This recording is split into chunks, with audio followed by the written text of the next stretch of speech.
আমিরুল, ওইটা তোমার ex girlfriend Shanta না?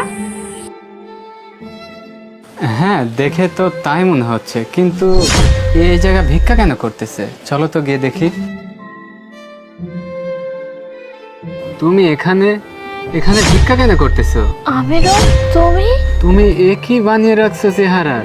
ওই দিন যখন তোমার সাথে আমি লাস্ট দেখা করে বাড়িতে যাই, তারপর বাবা মা আমাকে বললো যে আমার বিয়ে ঠিক করছে, কিন্তু আমি তো কিছুই জানতাম না। জানো, আমি অনেক চেষ্টা করছিলাম তোমার সাথে দেখা করার জন্য, যোগাযোগ করার জন্য, কিন্তু আমি কিছুতেই কিছু করতে পারলাম না। লাস্টে নয়নের সাথে আমার বিয়ে ঠিক হয়ে গেছে। আমি বাবা মাকে অনেক বোঝানোর চেষ্টা করছি, কিন্তু বাবা মা আমার কোনো কথাই শোনে নাই।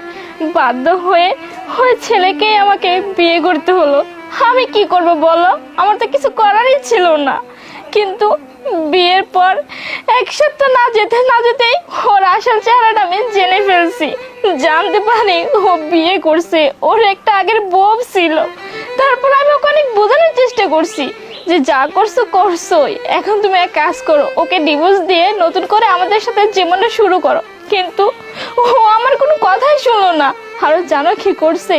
ও আমাকে দিনের পর দিন নির্যাতন করছে, অত্যাচার করছে, আমাকে ঠিক মতো খেতেও দেয়নি। কোনো কথা বললে আমাকে হাত তুলছে, আর লাস্টে তো ও আমাকেই ছেড়ে দিছে, আমাকেই ডিভোর্স দিয়ে দিছে। বলো, এখানে আমার কিছু করার ছিল?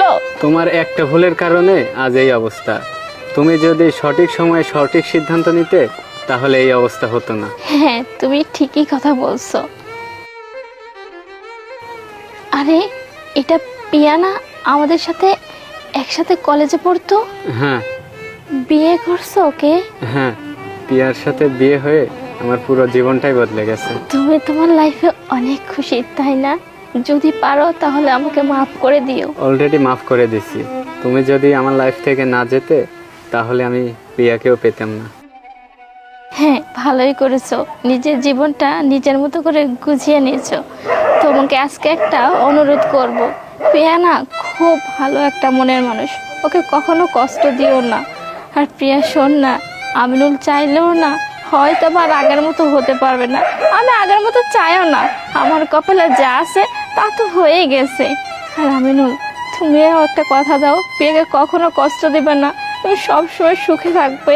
আমি সবসময় এটাই চাই, তোমরা দুজনকে বুঝো, সবসময় ভালো থাকো। আর আমার কপালে তো যা হওয়ার হয়ে গেছে, এটা নিয়ে তুমি ভেবো না। আমি যেমন আছি একদম ঠিক আছি। তুমি কিন্তু এটা মনে করো না যে তোমার জন্য আজকে আমার এই পরিস্থিতি। আমার কপালে ছিল, ভাগ্যে ছিল, তাই হয়েছে।